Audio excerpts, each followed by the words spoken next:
Así inicia Es Noticia en Profundidad. Qué placer acompañarles. Soy Tatiana Pérez y les saludo desde nuestra sede central en Caracas, en Venezuela. A partir de este momento, en la próxima hora, tenemos 3 temas que son noticia. Aquí están en titulares. Es noticia la ONU. Comienza un nuevo encuentro anual en esta organización en un complejo momento para la humanidad. Hambre, aumento de la desigualdad, bloqueos como arma de guerra, crecientes conflictos y 2 claras visiones de mundo. ¿Sirve de algo esta Asamblea General? Lo analizamos. En Noticia Colombia, una imagen reciente rememora los peores capítulos de la guerra interna del país. Ganaderos armados recorren en vehículos blindados sus fincas con la excusa de defenderse de usurpadores de tierras, tal como lo hicieron grupos paramilitares que sembraron terror en varias regiones de Colombia. ¿Quiénes están detrás de estas invasiones express? Porque ahora les contamos, lo analizamos. En Noticia Brasil, a 2 semanas de las elecciones presidenciales cambia el posible escenario. La más reciente encuesta del Instituto IPEC concluye que Luis Ignacio Lula da Silva ganaría en primera vuelta.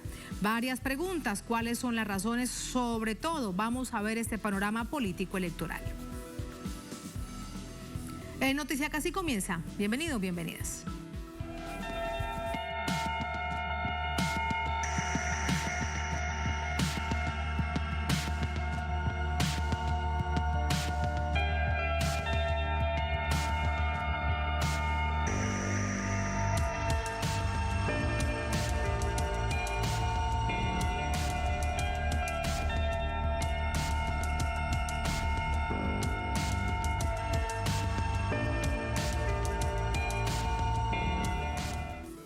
En Noticia, la ONU, después de 3 años, líderes mundiales se reúnen de forma presencial en la Asamblea General de Naciones Unidas, celebrada en Nueva York, que comenzaba hoy. Trabajar en la multipolaridad para alcanzar la paz, respetar la soberanía, la democracia, trabajar de forma sincera para abordar la crisis climática son una vez más planteamientos centrales. Vamos a verlos. Las divisiones se están haciendo más profundas, la desigualdad más importante y los retos extendiéndose. Fue la advertencia del secretario general de la ONU durante su discurso. Antonio Guterres señaló que se necesita evitar divisiones y una gran coalición para afrontar esas problemáticas. En un momento dado, las relaciones internacionales parecían encaminarse hacia un mundo del G2. Ahora corremos el riesgo de terminar con el G nada. Ni cooperación, ni diálogo, ni solución colectiva de los problemas. Pero la realidad es que vivimos en un mundo en el que la lógica de la cooperación y diálogo es el único camino hacia adelante. Es una preocupación generalizada en momento convulso que vive en varias regiones y fueron varios los jefes de Estado que convocaron a Rusia y a Ucrania a hacer la paz. El presidente de Bolivia criticó con dureza el dinero invertido por los países capitalistas en la guerra. Planteamos lo siguiente. Número 1. Declarar al mundo como zona de paz. En tal sentido, expresamos nuestra preocupación por el considerable número de conflictos armados que azotan a la humanidad. Muchos de ellos promovidos por las transnacionales de la guerra, pero también por el afán de imponer un orden político y económico mundial, funcional a los intereses del capitalismo. Denunció afanes de desestabilización desde el exterior con el propósito de controlar el litio, apuntando al Comando Sur de Estados Unidos. Pidió a la ONU tomar medida contra países que no respeten la soberanía de otros. El presidente de Colombia, por su parte, pidió a la comunidad internacional acabar con la irracional guerra contra las drogas, que en el camino ha arrastrado a su país a una historia ensangrentada y a la Amazonía al exterminio. Fue también una crítica a la codicia suicida del capital. ¿Quieren menos drogas? Piensen en menos ganancias y en más amores. Piensen en un ejercicio racional del poder. No toquen con sus venenos la belleza de mi patria.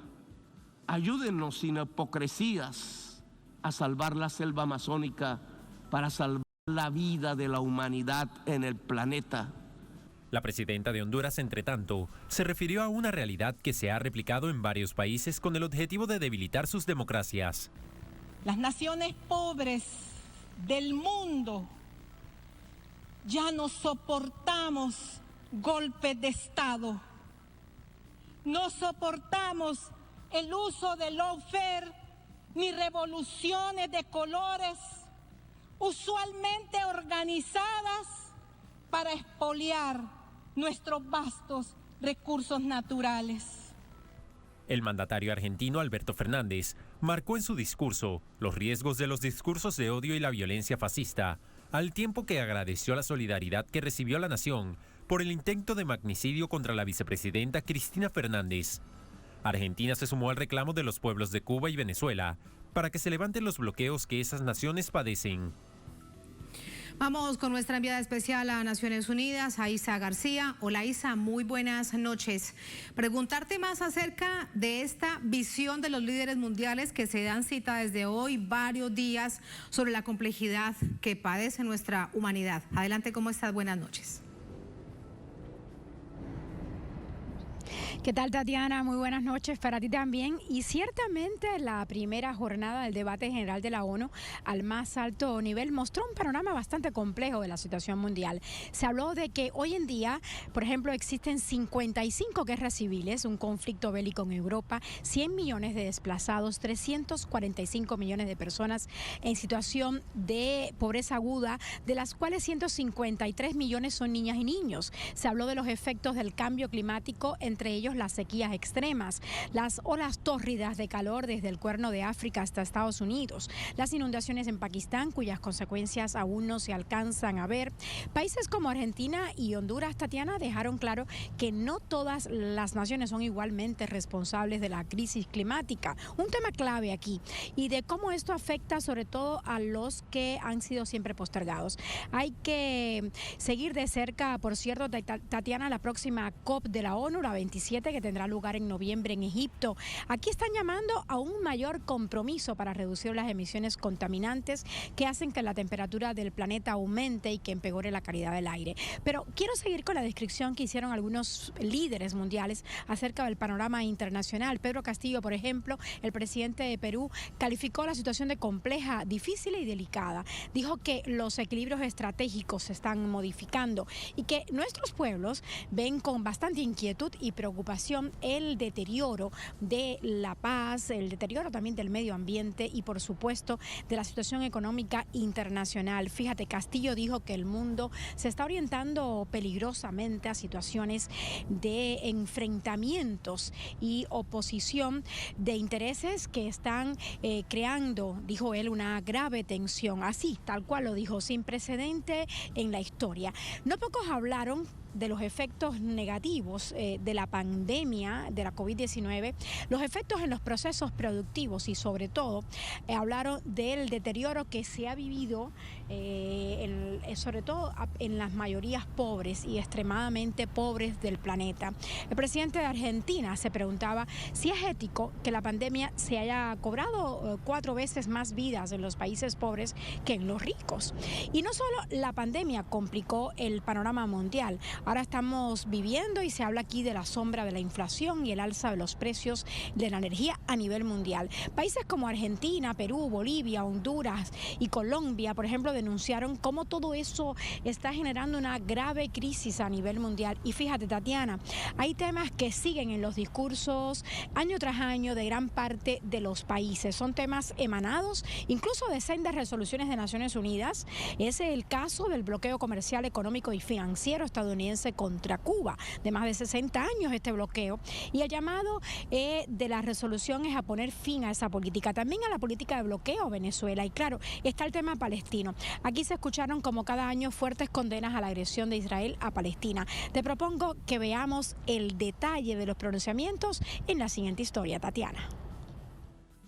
Los líderes del mundo exhortan al respeto de la autodeterminación de los pueblos y al alcance de una étnica no intervencionista que logre consolidar la paz mundial. Mandatarios latinoamericanos enfatizan en rechazar el brutal bloqueo a Cuba por parte de Estados Unidos y la incesante política de agresión del Estado de Israel sobre el pueblo palestino. El presidente chileno Gabriel Boric pidió un Estado propio para los palestinos y expresó la desaprobación absoluta a normalizar la violación sistemática de los derechos humanos ejercida por Israel. En la misma línea discursiva, el mandatario peruano, Pedro Castillo, recordó que todo acto de agresión contra otro Estado viola la paz y el derecho internacional, y enfocado a la integración internacional, anunció que abrirá próximamente una representación diplomática en Palestina. El presidente palestino, Mahmoud Abbas, se reunió con el secretario general Antonio Guterres, a quien transmitió los últimos acontecimientos en Palestina y las prácticas israelíes contra los palestinos, y aprovechó para condenar el cierre de varias instituciones de la sociedad civil palestina por parte de la ocupación israelí. 2022 ha sido considerado el año más mortífero en la Cisjordania ocupada. Irrupciones diarias del ejército israelí han conseguido asesinar a 151 palestinos en lo que va de año, entre ellos 37 menores de edad.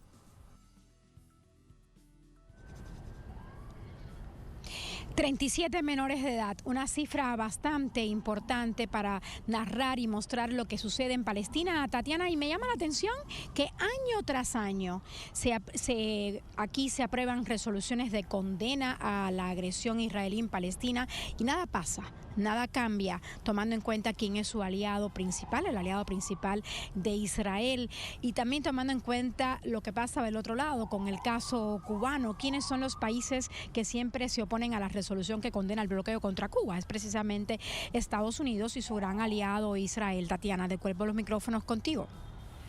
Todo esto es lo que sucede y poco a poco cada uno de los líderes, sobre todo en esta jornada, varios de ellos latinoamericanos, Aiza, que han puesto el acento en esta crisis global. ¿Y para mañana qué se espera? Mira, Tatiana, para mañana está previsto que intervengan 18 países en la mañana, 18 presidentes, entre ellos el de Irán y el de Estados Unidos.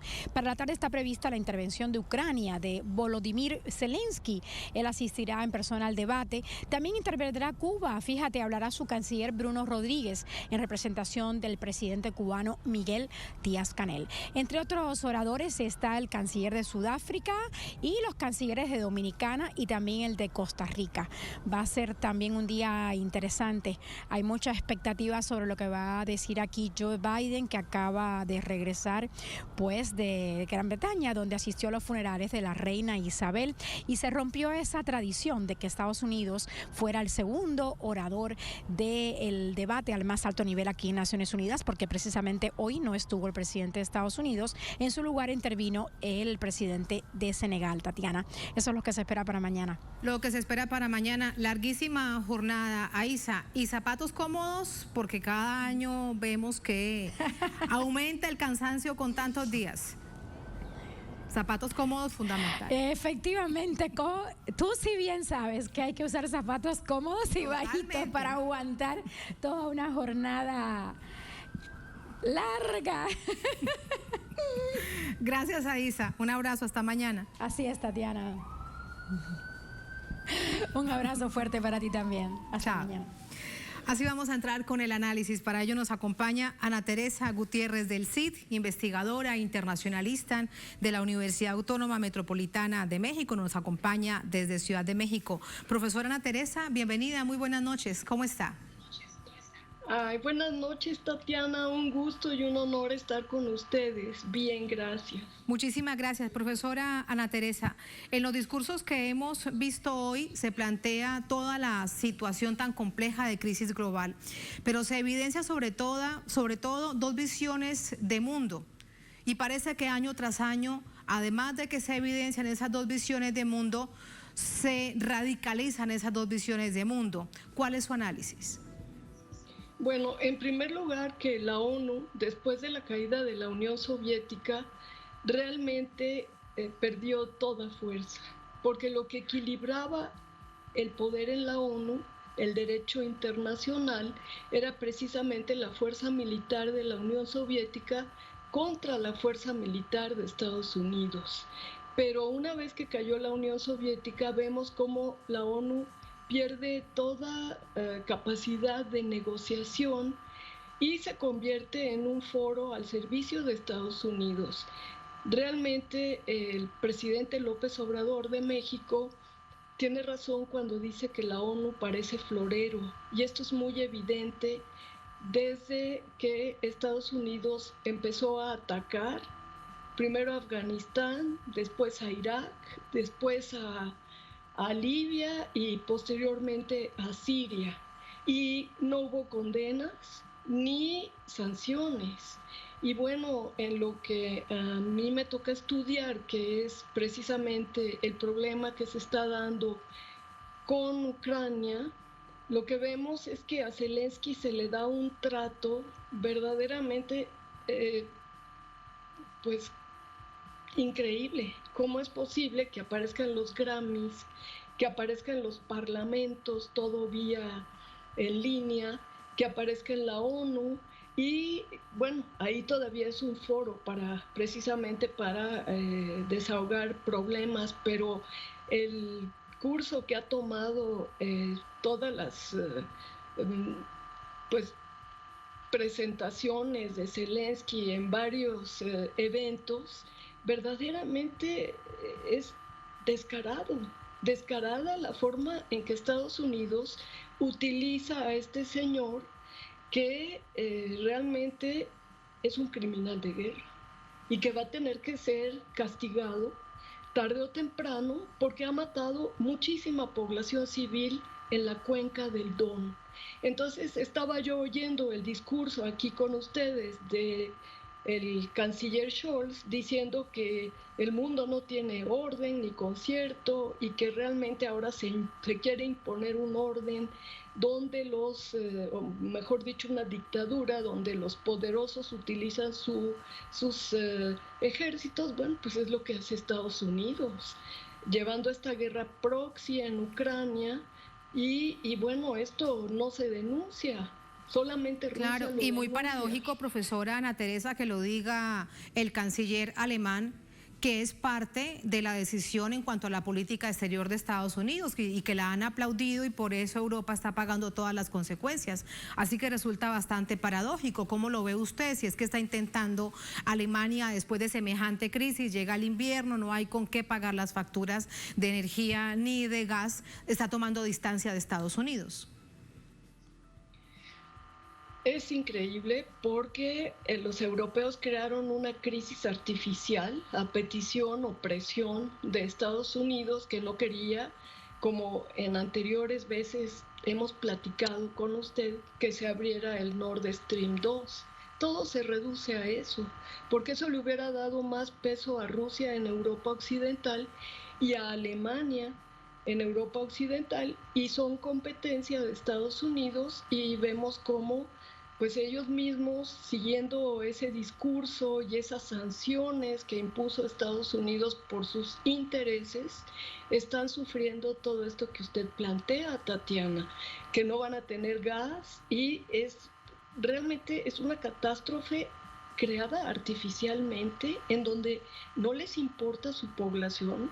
Yo oía verdaderamente sorprendida a la ministra de Relaciones Exteriores de Alemania, Annalena Baerbock, diciendo que no le importaban sus votantes alemanes, que ella iba a seguir apoyando a Ucrania. La verdad no le veo lógica ni razón, porque Estados Unidos sí que está vendiendo armas, las armamentistas, todas estas compañías armamentistas están haciendo fortunas endeudando a Ucrania por los años que vienen y destruyendo al país. Y Rusia y Ucrania están poniendo los muertos y Estados Unidos está logrando someter a sus aliados europeos a un grado increíble, en donde incluso esa industria que tenía Alemania tan exitosa, a pesar de la crisis de 2008, por los bajos costos del gas ruso que les vendían, hoy vemos que tiene serios problemas, como usted plantea. Entonces es sorprendente y muy triste además. Sí, y muy doloroso además ver cómo hay conflictos que la verdad los contamos día a día, que ya parecen eternos, que lamentablemente no tienen solución porque en materia de política exterior, sobre todo Estados Unidos, no le exige. Estoy hablando de la crisis en Palestina, cómo Israel agrede de manera permanente. En los últimos meses más de 30 niños y niñas palestinas han sido asesinados ante los ojos de esa llamada comunidad internacional. ¿Para qué Naciones Unidas en todo este contexto, profesora Ana Teresa?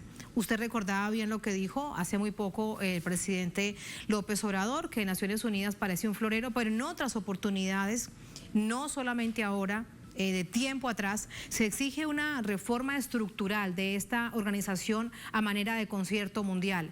Pero ¿quién realmente puede dar el primer paso para que sea una organización que atienda y que busque soluciones y encuentre soluciones a los problemas reales del mundo?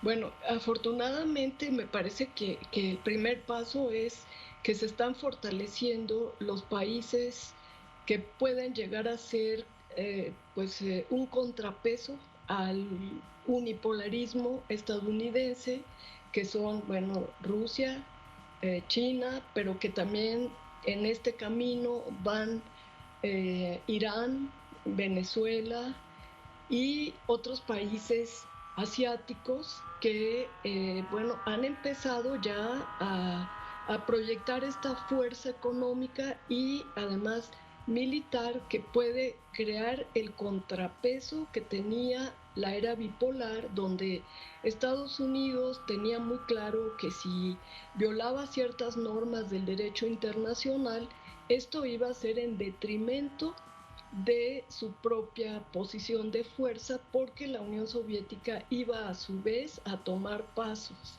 Entonces yo creo que esto es lo primero. Me parece que se proyectó muy bien cuando Trump mandó en su país a Guaidó a querer entrar con armamento, supuestamente ayuda humanitaria, y Rusia, se tensaron tanto las cosas, el presidente Maduro aguantó esto, pero se tensaron tanto las cosas que el gobierno ruso le dijo a Estados Unidos: no intervenga, no intervenga. Y afortunadamente se detuvo esto. Entonces yo creo que el nacimiento de este mundo multipolar, a diferencia, me parece, de lo que expone Olaf Scholz, que él sí cree en las soluciones de fuerza, como usted decía, mandando armas a este gobierno títere de Ucrania para que mate a sus propios ciudadanos, y después en los medios de comunicación aparece como que es el gobierno y las tropas rusas las que están matando rusos ucranianos, ¿no? Entonces me parece que este es el primer paso, la fortaleza de estos países que está surgiendo, los BRICS, la Organización para la Cooperación de Shanghái, nuestros países latinoamericanos que han sabido defender sus intereses a viento y marea, a pesar de las amenazas y las presiones. Y bueno, yo creo que todo esto tiene que ir sumando fuerzas para realmente que vuelva a tener efecto el derecho internacional. Esto que usted dice, profesora Ana Teresa, es clave, sobre todo viendo nuestra propia América Latina, porque cada presidente ha llegado para contar en el tiempo que le corresponde algunos aspectos del balance de su nación, pero también han planteado serios problemas para nuestra América Latina, como es mantener un bloqueo criminal en contra de Cuba, mantener el bloqueo en contra de Venezuela, el tema, por ejemplo, del fracaso en esa llamada lucha internacional por parte de Estados Unidos impuesta con el narcotráfico, y ver países tan afectados como Colombia. Así que hay temas en nuestra América Latina que parecía que los jefes de Estado que han hablado hoy se ponían de acuerdo, y eso que aún tenemos una integración que apenas de nuevo empieza a hilarse. ¿Cómo lo ve usted? Sí, definitivamente, y también creo que es una condición muy importante que los gobiernos de nuestros países poco a poco están poniendo límites al modelo neoliberal, que, bueno, de lo que hablan tanto en la ONU, de la pobreza, la desigualdad, pero que estos mismos países desarrollados han propiciado por medio de estas recetas del Fondo Monetario, que saquearon a nuestros países, que crearon millones de pobres, y que ahora se ve que, bueno, las poblaciones están mucho más claras de lo que ha pasado, y pues América Latina empieza a tener un mayor protagonismo para abandonar este modelo que crea mucho más élites riquísimas que pretenden entrar al gobierno mundial de las transnacionales y muchísima gente que no tiene oportunidades de ningún tipo. Y bueno, en ese sentido, pues me parece que también las declaraciones del presidente mexicano López Obrador para que haya paz en las guerras, tal vez no en el caso de Ucrania no sería una tregua de 5 años, porque ahí sí urge que ya no estén matando a los rusos ucranianos que solamente por hablar ruso están siendo sometidos a las más crueles torturas y sanciones y falta de oportunidades en esta nación tan grande, tan maravillosa que es Ucrania, pero hoy castigada tanto. Y sin embargo, pues lo que vimos es que uno de los asesores de Zelensky se burló de las palabras del presidente López Obrador, diciendo que era oportunismo político y que era un plan ruso. Es que sí, verdaderamente este gobierno de Ucrania es, bueno, increíblemente parecido a un gobierno nazi, ¿no? Esa es parte de la denuncia permanente, sobre todo de la población que tanto ha sufrido durante estos meses de crisis. Profesora Ana Teresa, muchas gracias por ese análisis. Muy buenas noches. Al contrario, Tatiana, un gusto estar con ustedes. Muchas gracias. Gracias, hasta luego. Así vamos a la primera pausa en esta emisión de Es Noticia. Al volver en Noticia a Colombia, una imagen reciente rememora los peores capítulos de la guerra interna del país. Ganaderos armados recorren en vehículos blindados sus fincas con la excusa de defenderse de usurpadores de tierras, tal como lo hicieron grupos paramilitares que sembraron terror en varias regiones de Colombia. Les contamos y lo analizamos al volver en Es Noticia.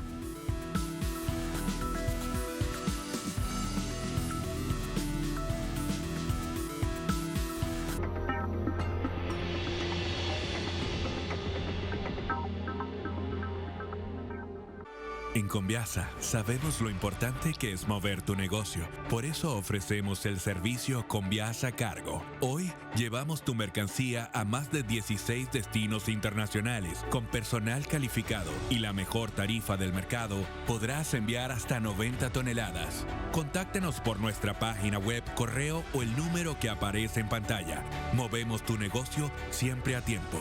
Conviasa, nos hacemos cargo.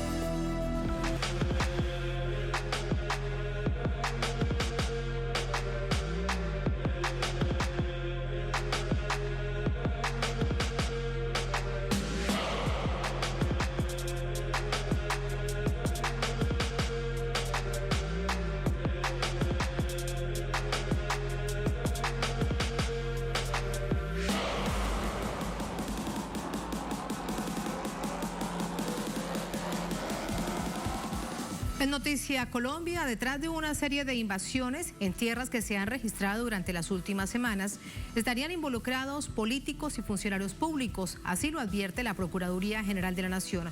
Mientras que el Ministerio de Agricultura reiteró que pese a dichas invasiones no permitirá la creación de estructuras paramilitares para defender supuestamente propiedades en disputa. Vamos a verlo. Para Juan Felipe García, experto en justicia transicional, paz y territorio, las invasiones que se están registrando en todo el país corresponden a un fenómeno normal en el que grupos excluidos históricamente buscan presionar al gobierno mediante vías de hecho. Históricamente, toda vez que un gobierno liberal, progresista, anuncia que va a hacer reforma agraria, movimientos campesinos recurren a una espontánea ocupación de tierras. La ministra de Agricultura y Desarrollo Rural, Cecilia López, enfatizó en que ya se adelantaron 93 acciones judiciales para detener las invasiones, detrás de la que estarían funcionarios públicos. Entonces, una cosa son las invasiones donde claramente el gobierno tiene que entrar con todo el poder que le da la ley para corregir con eso. Ya vimos cómo la misma procuradora señaló que hay funcionarios públicos involucrados en esta promoción de invadir tierras, donde se está haciendo negocio con los tierreros. Ahí toda la fuerza de la ley. Eso lo llamamos invasión. La jefe de la cartera de Agricultura explicó las diferencias entre invasiones y ocupaciones. Las segundas se generan por la expulsión a las que han sometido por décadas a comunidades afroindígenas y campesinas, en las que insistió prima el diálogo. Las ocupaciones, en donde el gobierno está haciendo una clara diferencia en que una cosa son las invasiones, que ya las describí, y otras son las ocupaciones, donde entra el tema de los indígenas. Ahí el modelo es lo que estamos tratando y lo que se ha avanzado en el caso del Cauca. Ahí diálogo. Diálogo, no queremos violencia. Asimismo, la ministra rechazó la creación de estructuras armadas ilegales por parte de civiles. El gobierno no puede apoyar ninguna actividad de autodefensa. Clarísimo. Eso no se puede apoyar. Eso es una responsabilidad del Estado de cuidar cuando se necesite y cuando se justifique, cuando se violen los derechos. Es el Estado. Y en eso no podemos fallar. Pero no se apoyan las autodefensas, digan lo que digan. No podemos repetir ni abrir un espacio para ese capítulo tan doloroso del país. En la misma línea, el académico García hizo un llamado para que las comunidades excluidas esperen la resolución de los conflictos que plantean las instituciones del gobierno y la reforma agraria. Es importante mandar un mensaje al campesinado, a los afrodescendientes, a los indígenas. Y es que es muy difícil que un conflicto histórico de tantos años, con tantas conflictividades, también lo vamos a resolver sin la institucionalidad, por fuera de la institucionalidad. Cuando oímos a un gobierno en estos momentos diciendo, por favor, esperen la institucionalidad, yo creo que hay que escucharlo. La próxima semana se esperan decisiones del Ministerio de Agricultura que tienen que ver con la aceleración de la titulación de tierras. Viviana Bello, Telesur Bogotá, Colombia. Así entramos con el análisis. Para ello nos acompaña Boris Duarte, analista político, es profesor en la Universidad Nacional de Colombia, nos acompaña desde Bogotá. Profesor, ¿cómo está? Muy buenas noches. Muy buenas noches, un saludo para ti, para toda tu teleaudiencia. Muchas gracias por la invitación a este espacio. A usted muchas gracias. Veía hace muy poco, estos días, un titular que decía: ganaderos se organizan para enfrentar a invasores de tierras en el Magdalena. Estamos en el año 2022, pero puede ser un titular de los años 90 o principio de los años 2000. Profesor, ¿cuál es su opinión? Bueno, yo diría que incluso podríamos ir mucho más atrás, llevando ese titular a un problema histórico, y es que en Colombia, en 200 años de vida republicana, nunca se ha hecho una reforma agraria, ni siquiera en tiempos de la Alianza para el Progreso, en la década del 60, cuando los Estados Unidos casi que obligaron a todos los gobiernos latinoamericanos a impulsar procesos de reforma agraria para contener el avance de la Revolución Cubana. Ni siquiera en ese contexto logramos hacer una reforma agraria en nuestro país. Entonces este titular lo que refleja es un problema histórico, es un problema estructural, es un problema que solamente puede resolverse por la vía de un gobierno con voluntad que se decida efectivamente a atender el reclamo histórico de las comunidades campesinas, de las comunidades afro, de las comunidades indígenas, y hacer un reparto justo de la tierra. En Colombia, cerca de 2.000 fincas, es decir, 2.000 propietarios, que son muy pocos, poseen más del 80% de la tierra. Esto es una situación propia del feudalismo. Y bueno, pues eso explica la complejidad del problema en nuestro país. Por otro lado, pues estos ganaderos no se están organizando recién. Yo pienso que allí, sobre todo en estos departamentos de la costa norte de nuestro país, el paramilitarismo sigue latente, la parapolítica sigue vigente, y preocupa bastante la manera como han reaccionado, ver ese desfile de camionetas, algunas de ellas con hombres armados. Preocupa porque lo que viene detrás de eso casi siempre pues es la agudización de la violencia, las masacres, los asesinatos de líderes, de lideresas, el de sangre en últimas.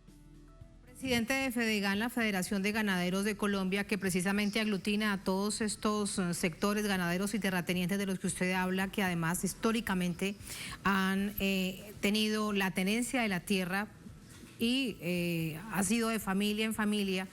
Con el paso de los años, producto del conflicto armado, lo han extendido. Él llamaba a armarse. ¿Usted cree que fue un incentivo para que se diera esto en el Magdalena, por ejemplo? Por supuesto, estos discursos de la ultraderecha colombiana que llaman a tomar las vías de hecho, no solo son un incentivo, sino que son una forma de presionar al gobierno que se espera pues haga el cambio y avance hacia una transformación de la estructura de la tenencia de la tierra en Colombia. Y aquí hay un problema grandísimo, y es que ya hemos tenido graves antecedentes de organizaciones promovidas por los ganaderos con respaldo incluso de algunos batallones del ejército y del narcotráfico, que han terminado en la creación de grupos de exterminio, de organizaciones paramilitares que han sembrado el terror a lo largo y ancho del país. Es el caso de las autodefensas del Magdalena Medio, por poner un ejemplo entre muchos. Entonces, hoy se empieza con este tipo de anuncios. Mañana, pasado mañana, podemos tener una situación completamente desbordada. Preocupa muchísimo la actitud del presidente de FEDEGAN y de la ultraderecha colombiana haciendo este tipo de llamados por el antecedente que hemos tenido. Por eso creo yo que el planteamiento de la ministra, cuando señala que aquí no se puede permitir la creación de autodefensas, tiene sentido. Es porque en nuestro país eso siempre ha terminado en la conformación de grandes y poderosos ejércitos de la muerte. Así comenzaban, ¿no? Sí, es que usted lo dice, y de hecho recordaba que en la historia autobiográfica de sanguinarios como Carlos Castaño y sus hermanos decían que es que así comenzaron, supuestamente como grupos de autodefensa que luego crecieron tanto y se unieron de una manera tan ingenua para defenderse de los malos. Ahora parece que intentan de nuevo establecer ese discurso, y la verdad es que es extremadamente peligroso, preocupante y doloroso para las regiones en este momento, en este caso el Magdalena. Pero además hay una situación que pareciera bastante extraña, por decirlo menos, y es de los grupos de invasores que van apareciendo, y dice, por ejemplo, algunos sectores del gobierno, la Procuraduría entre ellos, que detrás de esto hay organizaciones políticas locales, hay funcionarios públicos. Uno se pregunta entonces, ¿quiénes están tratando de generar este nivel de tensión cuando el gobierno lo que ha planteado es ese anhelo de paz total? Aquí es muy importante hacer claridad en dos cosas. Primero, el conflicto colombiano es un conflicto que ha dejado más de 7 millones de víctimas. Bueno, eso depende a cuál sea la estadística que uno se atenga. Algunos hablan de 9 millones de víctimas, y uno de los ejes centrales de la victimización es el despojo de tierras.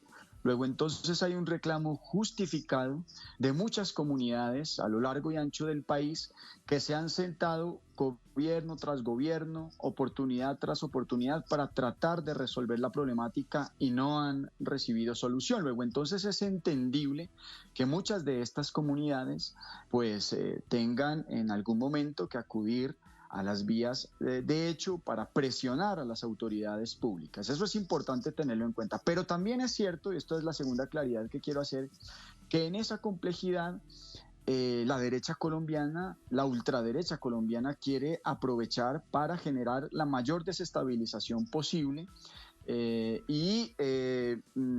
haciendo uso o aprovechándose de la necesidad de muchas de estas personas, pues estimular tomas de tierras o digamos que invasiones ilegales por fuera de las agendas de reclamo, de las agendas de las organizaciones campesinas, de las organizaciones sociales, para justificar algún tipo de accionar violento y posteriormente poner contra las cuerdas al gobierno. Entonces es importante hacer claridad aquí. Efectivamente, el gobierno colombiano tiene un reto mayúsculo y tiene que proceder con la mayor celeridad, pero también con la mayor cautela y la mayor claridad, convocando al movimiento campesino, convocando al movimiento afro, al movimiento indígena, que es el que históricamente ha venido construyendo esa agenda de reclamo por un nuevo reparto de la tierra en Colombia. Y por supuesto hay que exigirle al señor Lafurí, y a todo su séquito, que no hace sino sembrar odio. Que también, profesor, eso no es un delito. Uno se pregunta, pero incentivar, así como lo han hecho también los militares en retiro a través de una organización que ahora funciona bastante activa en redes sociales, pero eso no es un delito, incentivar a que se armen en organizaciones criminales.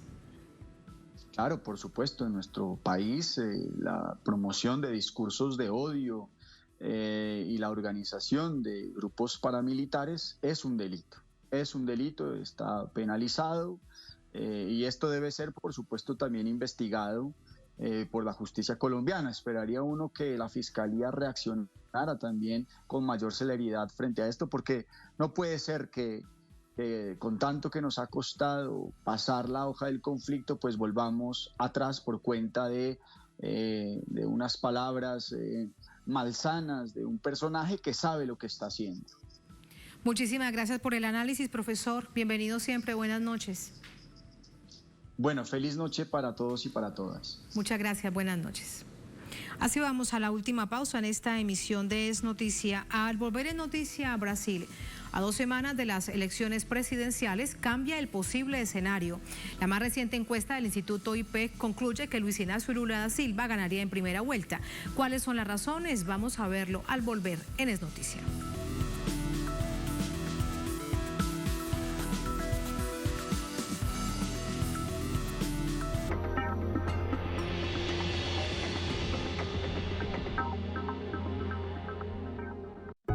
Es nuestro deber revertir el daño que ocasionamos al planeta.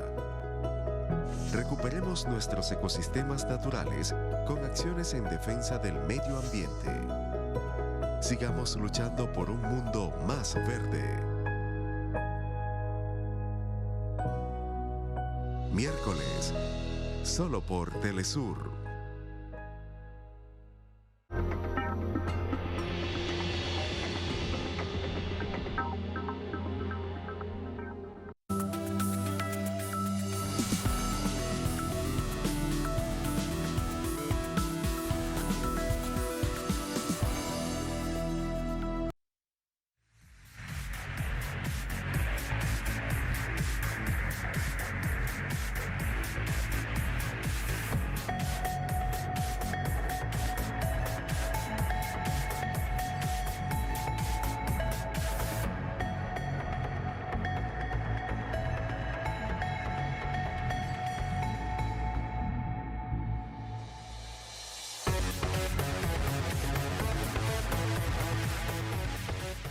En Noticia Brasil, a 2 semanas de las elecciones presidenciales, una nueva encuesta registra la ventaja de la candidatura de Luis Ignacio Lula da Silva sobre Jair Bolsonaro, el presidente del país. Según este sondeo, Lula podría ganar en primera vuelta. Vamos a verla. De acuerdo a una nueva encuesta del Instituto IPEC, quien ha dado seguimiento al proceso electoral de cara a las presidenciales de 2022, ubica con 52% de votos válidos al Partido de los Trabajadores. Esta encuestadora, que realizó el sondeo entre el 17 y 18 de este mes, arroja que en una semana Lula creció un 1% y el presidente Jair Bolsonaro perdió un 1%. Asimismo, estos datos señalan que hay una ventaja de 18 puntos entre el Partido de los Trabajadores y el Partido Liberal, calificando a Lula con 52% y Bolsonaro con 34%. En tercer lugar, se ubica Ciro Gómez con 7%. Le sigue Tebet con 5% y por último Soraya con 1%. Asimismo, IPEC destaca que el 47% de los entrevistados considera que la gestión actual de Jair Bolsonaro es mala o pésima, con 2 puntos porcentuales más que en el sondeo realizado el pasado 12 de septiembre. Entre tanto, el presidente Bolsonaro continúa poniendo en duda la legitimidad del sistema electoral como parte de su discurso electoral. Vamos a conocer más acerca de este escenario. Para ello nos acompaña Marcelo Aguilar, periodista uruguayo. En Brasil nos acompaña desde Sao Paulo. Marcelo, bienvenido, muy buenas noches, ¿cómo está? Hola, ¿qué tal? Buenas noches, ¿cómo están? Muchas gracias, Marcelo. ¿A qué crees que se debe este nuevo escenario que plantea, de hecho, una de las encuestadoras más reconocidas y más serias del país, el Instituto IPEC? Lula 52%, Bolsonaro 35%. Es la primera vez que, de hecho, primero se plantea tal nivel de ventaja para la primera vuelta presidencial el próximo 2 de octubre.